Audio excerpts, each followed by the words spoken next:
Thank you, Madam President. I have the distinct pleasure of introducing our guest speaker this evening. With over 20 years of Eurasia and Pan-African corporate advisory experience, Wanjiku is a seasoned board advisor, a strategic corporate governance advocate, and a passionate social impact synergist. Towards sustainably driving an organization's economic engine, anchoring its productivity ecosystem and embedding core corporate governance ethos, this is what Wanjiku brings to every table she has sat.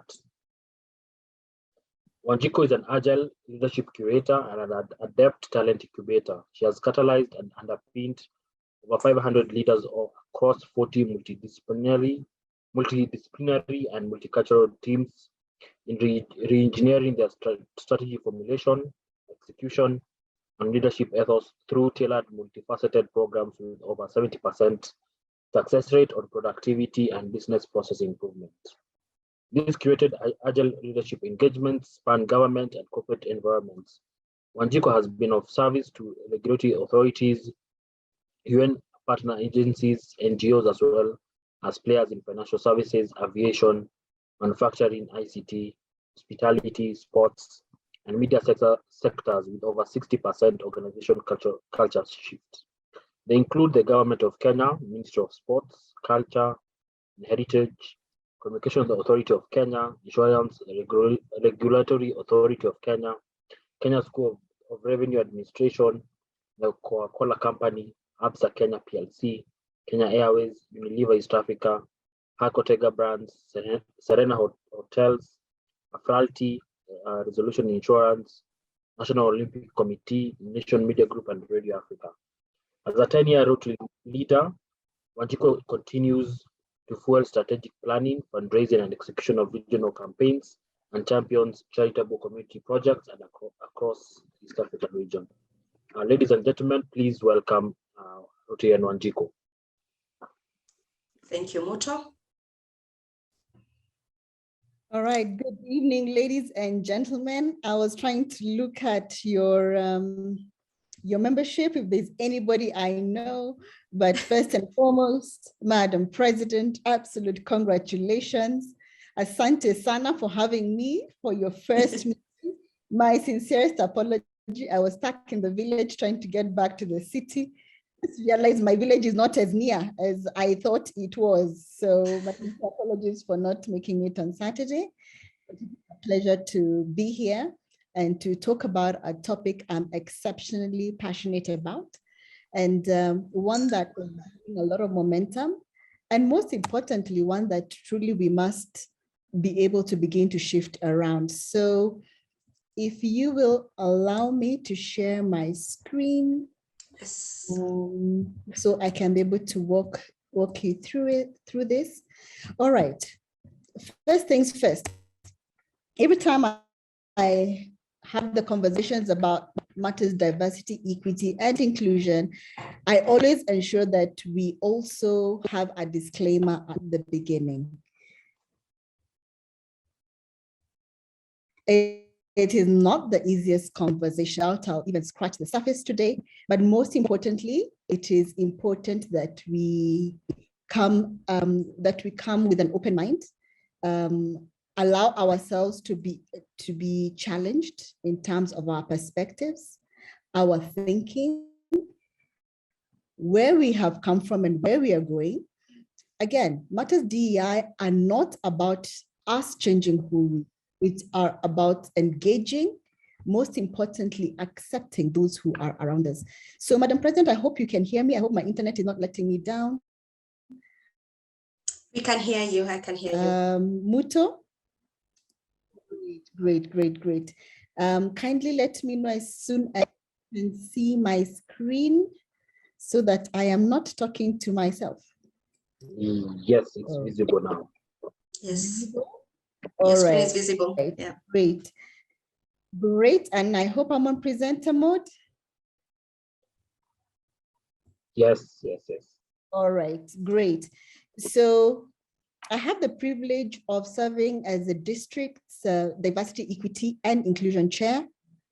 And I must really thank our district governor, immediate past and sitting district governor as an abstract for taking on this challenge and ensuring that we are one of the very few districts that not only are represented in the sense that we have this representation, but it is a docket that sits in advisory.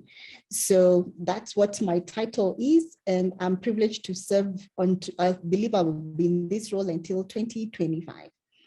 So why is this important? Why is Rotary International making such a big fuss about it? First and foremost, as members of one of the greatest, and I must say truly greatest, philanthropic organization in the world, truly we must strive to create an organization that is one open in terms of how we think, how we say things, how we interact, how we engage, and shift of perspective as well, and be inclusive as well. We must be fair to all. Fair to all doesn't mean that I understand you and you must understand me. I always talk about electricity. We don't know where it comes from and where it is going, but we all use electricity. And if not used well, it can burn down a village or it can warm up a home and a whole village. Again, does it build goodwill? Diversity, equity, and inclusion will help us continue to bring goodwill across the nations, across both the global north, which is what we used to call the developed world, and the global south. And with this, we'll be able to benefit all communities, because then we shall be able to move away from our biases. And this is why it's a top priority for Rotary as we grow and diversify our membership, to make sure that we serve everybody in inclusive ways across cultures, across experiences and identities. And that is why, and we'll talk about the identities, and as if you saw my screen at the beginning, I had also identified myself accordingly as well. We want people who are differing perspectives and ideas who will help us and help Rotary take action in a way that is lasting, not only to us, to our communities and the world around us. Sorry, I think I moved backwards where we are. So let's look at our statistics globally. Gender membership, 69%, we're not doing very well. 69% of our members are still male, and only 29 of our global representation, I believe we're at 1.4 million right now, are women, only 29%. When we look at the gender parity on a timeline, look at what we've achieved from 2020, where are we going to be at 2030? Where are we going to be at 2050? What steps can we take to be able to bridge this gap? And I must say, RC Madaraka is definitely one of those clubs that has outstepped and outshined a lot of us who are still struggling to figure this out. When you come and look at the average age of a Rotary member across the globe is 61. And the average age of Rotaractors, again, is 25. In case I drop somebody, unmute and let me know, because I may not know if I've dropped off. Let's look at the age of our Rotary leaders. The percentage of our leaders the world over of Rotary is 60. What steps can we take for me and you who are younger, though some of us are probably closer to that age, to be able to step up into leadership and to make this a big deal, and not to say, no, they do not have enough experience, or they need to jump loops 1, 2, 3, 4. And yes, there's certain things we must do before we become leaders, and there's a training that goes through it. But really, what else must we truly do to be able to increase this? I want to look at our district governors, and I'm glad that our immediate past district governor was probably one of the youngest district governors we've had. But look at what it takes to be a district governor. And I will share this presentation with you, Madam President, so you can share it with the club as well, to be able to review all this. So don't feel that you have to scribble. No, I have put it together in a way that you can read and you'll be able to ask questions, but please note the questions on the side so that I can be able to answer those as well. What steps can we make to make it easier for the governance role to be more manageable and more appealing to all members, and most importantly, younger members? IPDG Alex showed us it is possible, but some of us may say, oh, he's highly accomplished and that's why he succeeded. What can we do, me and you, to be able to help this improve these numbers and what we can do towards even about our club leadership. What more can we do? And now, this is what the statement looks like. When you go to this link, and it will be a live link on the presentation that I will share with you, it comes back down to talking about why it is important. We're still talking about our why and why Rotary International has stated this. And as a global, truly global organization that has done great things, one of the very many that we mentioned and we are very proud of is polio. Have we been able to include everybody in terms of ethnicity, age, race, color, religion, socioeconomic status, gender, sexual orientation, and gender identity? Where are you as a club? Where are you as an individual?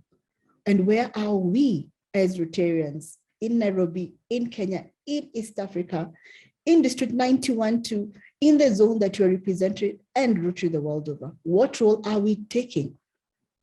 This is a statement that is a Rotary statement. I will not read it because it is quite long, but I am hoping that we will be able to create some time. But of most important is at the bottom. We believe that all people hold visible and invisible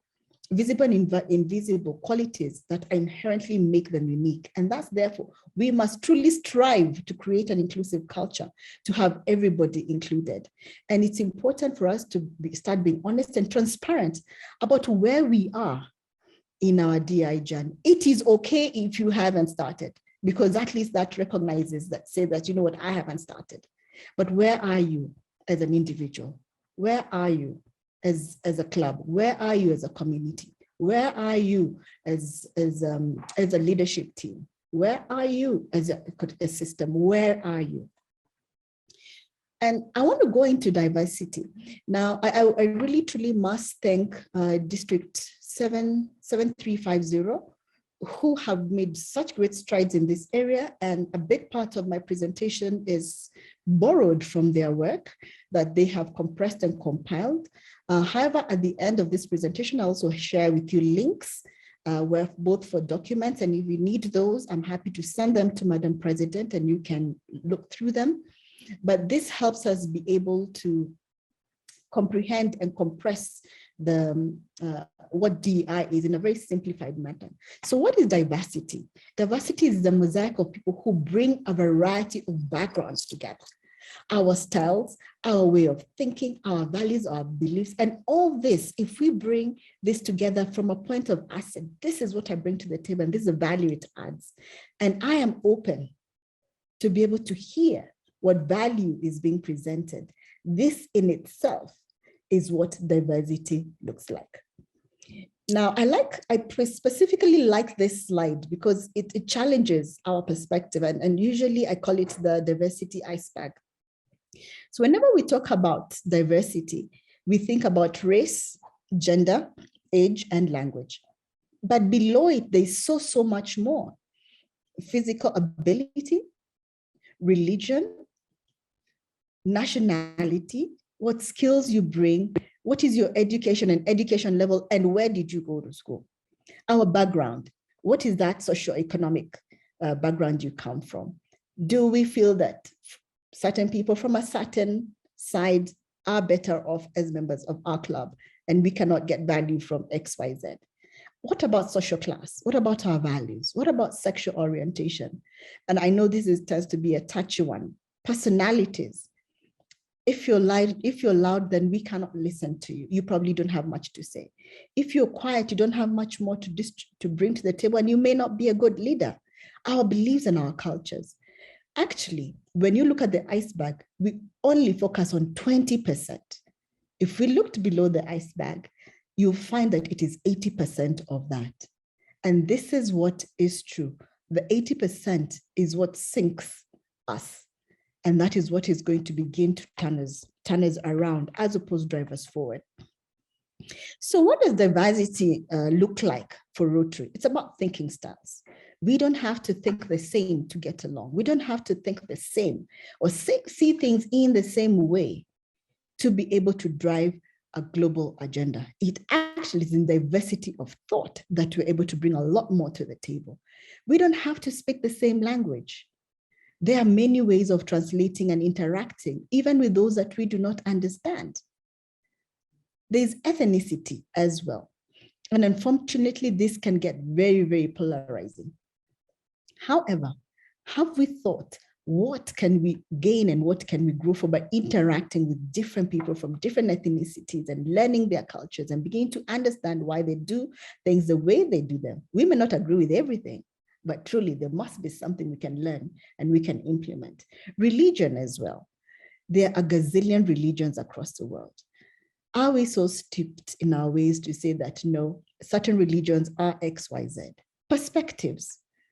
We truly say it is based on the lens that you see the world, that you will always leave your world. The story is told, and I'll say it very quickly, about a couple that, and maybe people have heard me give this story before, about a couple that moved into a neighborhood and they overlooked their neighbor's backyard. And every morning, this lady would complain and say, oh my goodness, I don't believe she's hanging out dirty laundry.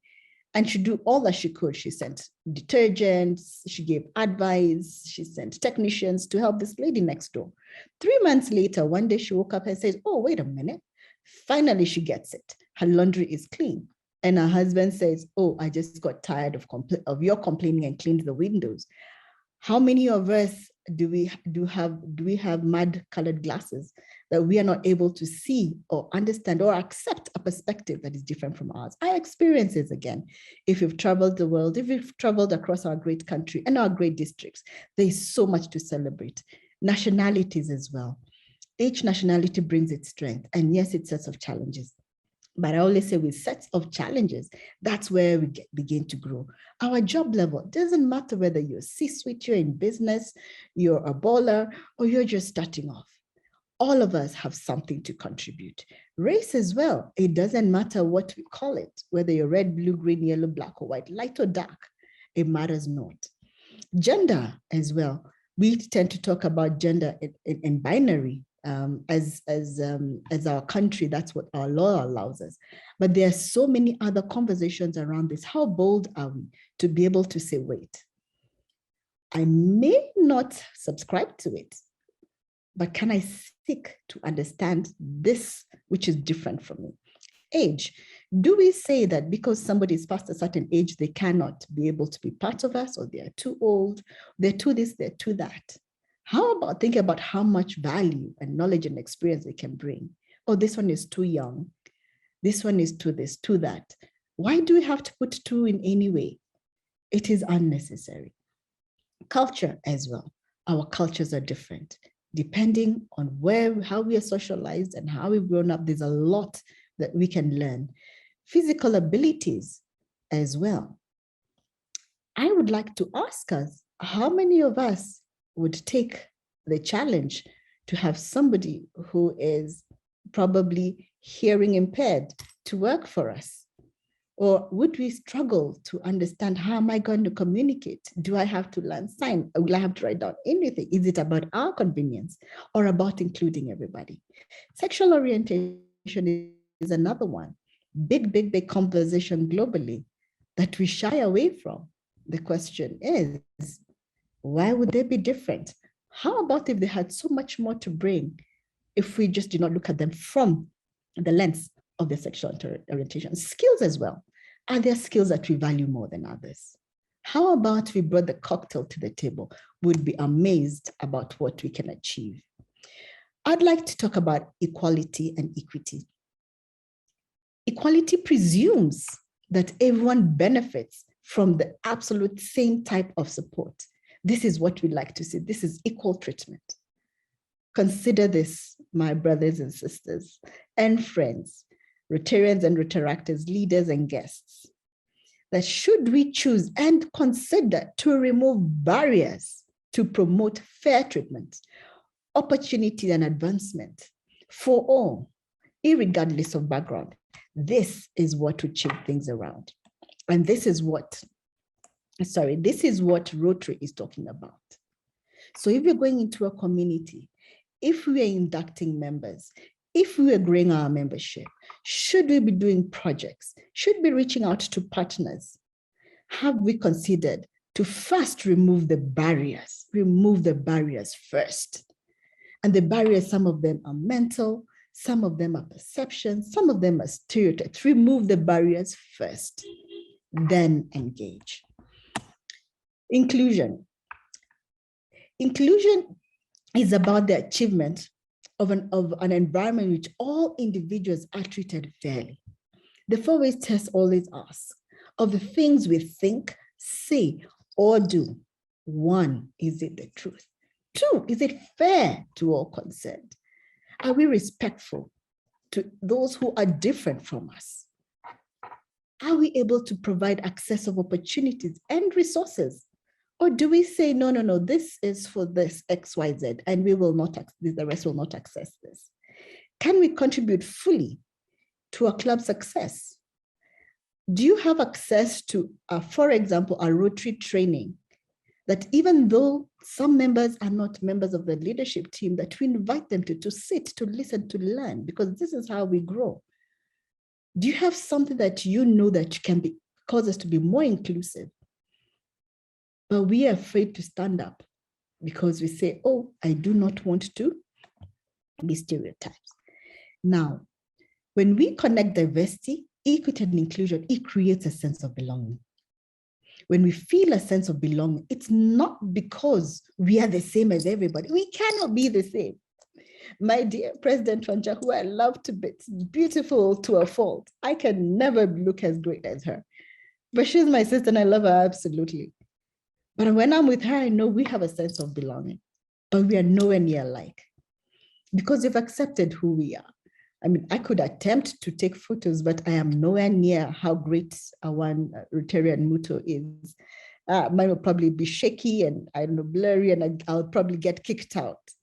So this is the commitment. But as we talk about this commitment, what are the benefits? It helps us consider different points of view and/or perspectives. It helps us sit back and reflect and say, wait a minute, we could do this differently. It provides additional skills and knowledge that are needed to meet our very great mission as Rotary. And not only as Rotary, but as individuals, as a club, as committees, as a district, as a zone, and as Rotary the world over. It provides us with multiple perspectives of problem solving. Every day there's a challenge at our table, trying to figure out how do we solve this problem? How do we understand this community? How do we train our ears to listen to what they need and not what we think they need? How do we meet that need without disempowering them? How do we increase our club's productivity? Is it possible for us to be able to increase our member retention rate? Because if you're heard, if you're engaged, if you're included, then you want to stay. This will also boost your club morale. And most importantly, it is the right thing to do. We always say right is right, even if no one is doing it, and wrong is wrong, even if everybody is doing it. Remember, it rarely goes wrong. More often than not, it starts wrong. So this is the DEI 4-way test. Of the things we think, say, or do, 1, is it the truth? This is a fact. Diversity is a fact. Is it fair to all concerned? This is our choice. Equity is your choice. You choose to be equitable. Will it build goodwill and better friendship? This is an action. Inclusion is an action, ladies and gentlemen. Will it be beneficial to all concerned? This is the outcome. This is the result. Belonging is the result of DEI. So DEI has a code of conduct, and it's kind of long, but it is summarized in these 4 points. And again, I'm happy to share it with Madam President and anybody else from any other club. I'm happy to share this with you because it's important. We say, as a club, these are the conversations that we need to have. In Rotary, we are all welcome, all ages, all sizes, all races, all abilities, all religions, all ethnicities or nationalities, sexual orientations, all immigration status, socioeconomic backgrounds, gender expressions, and identities. And because we are all welcome, this is what the 4 code talks about. We must use respectful language. If I had a little bit more time, and maybe this is a bigger conversation we need to have. We'll talk about our biases and our nuances, that where we think that we are just being warm and friendly, and we say, that accent, where is that from? That is not respectful. We are supposed to be supportive. We are encouraged to foster a welcoming and inclusive environment. Most importantly, we are required to celebrate diversity.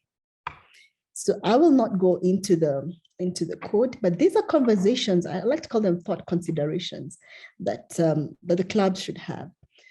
Ask yourself, what has been my Rotary experience with diversity, equity, and inclusion? Now that we understand what it is, what do I need to know about the diverse makeup of our community? And our community can easily be one, my committee, my club, the people we work with on projects.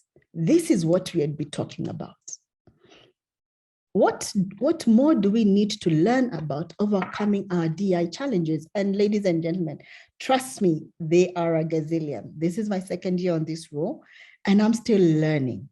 I'm still growing. I'm still seeking to understand matters of creed, work background, marital status, whether it's political ideology. And as Kenyans, we're in that space right now because we are soon going to the polls, about gender, about race and ethnicity. And I'm going to share this with you so that we can reflect on it. Remember, this is not a point of judgment. This is a point of consideration. This is what we probably would say in my mother tongue, call yourself for a meeting behind the tent and ask yourself, Wanjiku, Wairia, how are you doing on these 4 areas? So what action can you take? There's a lot you can do. And I must celebrate Rotary Club of Madaraka. You are the first club that has approached this docket to come and talk about this. So definitely you've ticked off one of the things that you can do. Invite your local DEI experts to speak at your club. Connect with organizations that support DEI efforts. Seek out new voices when you're making appointments, and encourage people who are underrepresented to take on these roles in your leadership positions. So, Madam President, even as you are aligning different roles, those of us who say no, leadership is for X, Y, Z, maybe it's time for us to step up and start leading projects and different things as we are asked to lead and encouraged to lead. Whole conversations about DEI, trust me, they're not easy to have. Some of them get very, very, very, very complicated. But as long as we're honest and open, we can always have them. And acknowledge that this can be uncomfortable and very personal, but it's not about you. It's not about picking on you. It's about engaging. Establish an expectation that this conversation will allow everyone opportunities to learn and to be heard. And most importantly, they must remain respectful. Create a club DEI committee. And I always say, some clubs are not as big as others. But how about figuring out where does DEI best sit in our club? Which is that voice that we respect enough, that we feel that can call us out to ensure that we always look out for DEI, whether we're doing our projects, whether it's in our demographics, in our community work, or even even as we're collaborating, learning, and sharing. So this is a list of resources that are on my Rotary, and this is very expansive. And I encourage us, let's start with the DEI basics. It's quieter, it helps us kind of ease into it. The intermediate is a bit of a wake-up call, calling out to action. The webinar series are excellent. Please go in there, listen, learn, and relearn. There's also a discussion group, and these are all discussion groups that you can be part of, and you don't have to be a Rotary leader to be part of this. Any one of us can be. And Madam President, may I stop there? Because I'm hoping I will give us enough time so I can be able to jump off at 5 minutes to 8 latest for my next engagement. Back to you, Madam President. Thank you, CP Wanjiku. Oh my goodness, that is such an insightful conversation. I would like to ask those who may have questions, could we either raise hands or quickly put them on the chat group so that we can quickly take? Would like to take questions in two so that we can allow our guest speaker to be able to ably handle them before she leaves. Questions? Anyone with a question can raise hands. Okay, I have a question from President Lorraine of Karen. We have DEI director as a club. Is there a group he can join in the district? All right, thank you very much, Madam President Lorraine. Glad that you're here. And right now we do not have a DEI group. However, this is definitely something that I can put together, and I'm glad to hear that there are clubs with DEI directors. Kindly, I think this is something that I will pick up, and I should be able to get back to the presidents and the president's group within by the end of this week as regards the same. Thank you for that question. Thank you, CP, and thank you, President Lorraine. Njokindongo, Rotary Njokindongo, I can see your hand is up. Would you like to ask your question? Yes, thank you, Madam President. CP Wanjiku, I'd like to ask from our district 9212 of the areas of DEI that you pointed out, are there any major issues that we are focusing on as a district or have come up in the 2 years that you have been in office? All right. Or we should be concerned about, or, you know? Yes, thank you very much, Njoki, for that question. Yes, there are quite a number, and actually quite a number of them did come up when we were doing PETS and DTTS in preparation for this Rotary year. And one is the conversations about ability, whether you're able differently in terms of physically, or you have, or there's a bias based on your particular ability to engage, for example, sight or hearing or conversation as well. So this is a big one. And I know through Sunshine Rally, I know we've had a lot of conversations around this as well. The other thing is also age is the other, is that because we tend to be quite separate from the younger getting into Rotary. We are quite stiff-lipped, if you'll allow me, Madam President Wanja, to use that language on your call as regards getting younger members in. The other conversation that was a hot button issue was definitely the matter of gender as well, and sexual orientation, and our religious biases and the micro engagements that we have around that. So we have not explored that, but I do know during PETS and DTTS, we did have big, bold conversations around it. And we did commit to take it up. And for sure, our district trainer and leadership development chair, Lady Jane Katuga, has committed to give us DEI some time to train, probably in October. If I'm not wrong, we'll probably have 2 days, and we can probably have great master classes and be able to bring experts on board to be able to have these big, bold conversations. However, we are open to what you want to have conversations about. I hope I've answered your question, Jockey. Yes, you have. I'll be looking forward to those DI committees for more information, and more specifically for Kenya, so that we know what we are actually looking to solution with the DI team. Thank you, Rotarian Jockey. Any other question? Any other question? I can say a few comments. Great conversation. We're happy to have started the conversation. Great. Thank you, Rotarian Ashley. Any other questions on the chat? Would anyone like to ask a question?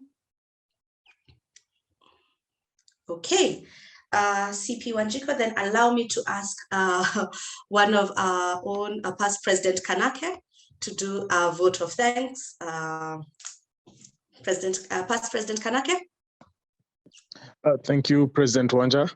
Charter President Wanjiku, thank you so much for gracing us with your presence virtually and the insightful and timely discussion on DEI. I think we look forward to engaging you more as a club. And this is something that we've already started putting in practice. Thank you so much for the time you've spent with us.